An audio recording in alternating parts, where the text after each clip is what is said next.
Part 4. The Birth of a Continental Army. When George Washington arrived in Massachusetts in July 1775, he found not an army, but a collection of eager volunteers, farmers, merchants, blacksmiths, laborers, and young apprentices. They wore no uniforms, carried a mix of hunting rifles and old muskets, and trained with inconsistent discipline. Yet these men had already stood against British regulars at Lexington, Concord, and Bunker Hill. Their courage inspired the colonies, but courage alone could not win a war. Washington understood that he had to transform this ragged militia into an organized fighting force. He brought structure, discipline, and a firm sense of unity. Under his leadership, the troops began drills, learned formation tactics, and established supply systems. The transformation was slow and painful, but necessary. Washington knew they were fighting not just for land, but for an idea, the right of a people to govern themselves. While Washington worked to shape his army, the political debate in Philadelphia grew more intense. Delegates at the Second Continental Congress struggled with a monumental question. Should they declare independence or attempt one final reconciliation with Britain?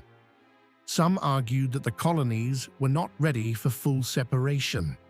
They feared military defeat, economic collapse, and the consequences of challenging the greatest empire on Earth. Others believed that Britain's actions had already made independence inevitable. To buy time and preserve unity, Congress sent the Olive Branch Petition to King George III. It expressed loyalty to the Crown and requested the repeal of oppressive laws. The delegates hoped the king would negotiate, but when the petition reached London, he refused even to read it. Instead, he declared the colonies to be in open rebellion and authorized military force to crush them. This rejection changed everything.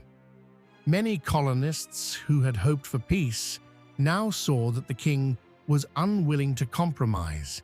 If he would not listen to them as subjects, then perhaps they could only speak to him as equals, as a free and independent people. Meanwhile, around Boston, the siege dragged on. The British were trapped inside the city, surrounded by colonial forces. Washington lacked gunpowder and artillery, but he refused to give up. In early 1776, a bold opportunity arrived.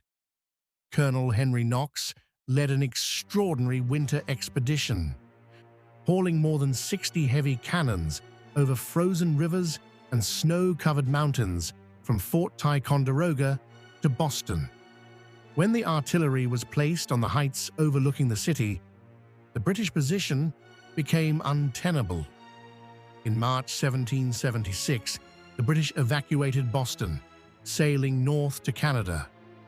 It was a tremendous victory for the colonies, one that boosted morale and strengthened confidence in the Continental Army. But the war was far from over.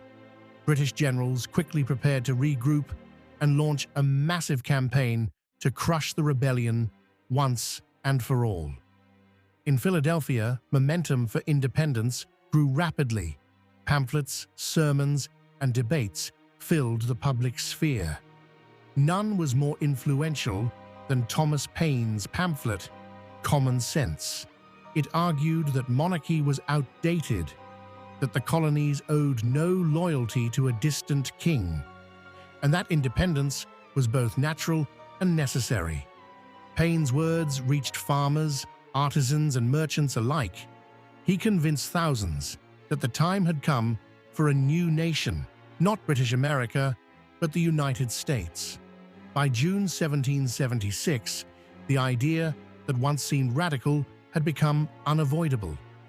Congress appointed a committee to draft a formal declaration.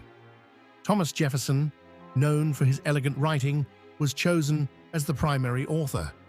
He wrote for the world, not just the colonies.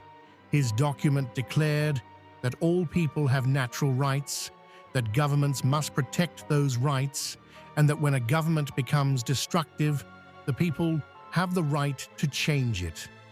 Delegates debated his draft for days, revising, removing, and refining the language. But the core idea remained. America would no longer be a collection of British colonies. It would be a free and independent nation. On July 2nd, 1776, Congress voted in favor of independence. 2 days later, on July 4th, they approved the final text of the Declaration of Independence. Bells rang in Philadelphia. The document spread through towns and villages, read aloud to crowds who cheered, shouted, and fired muskets into the air. For the first time, the people saw themselves not as colonists, but as Americans. But independence brought new dangers. Britain would not allow the colonies to break away peacefully. A declaration might inspire hope, but it did not provide soldiers, ammunition, or food. Washington knew the war would intensify, and it did, almost immediately. That summer, the British launched the largest military expedition in their history. Ships filled New York's harbor, carrying tens of thousands of soldiers. They came with cannons, muskets, bayonets, and the full power of a world empire. Washington prepared to defend the city, but he faced overwhelming odds. In August 1776, the British attacked Brooklyn. The Continental Army fought bravely but was forced to retreat. Washington then made one of the most daring decisions of the war.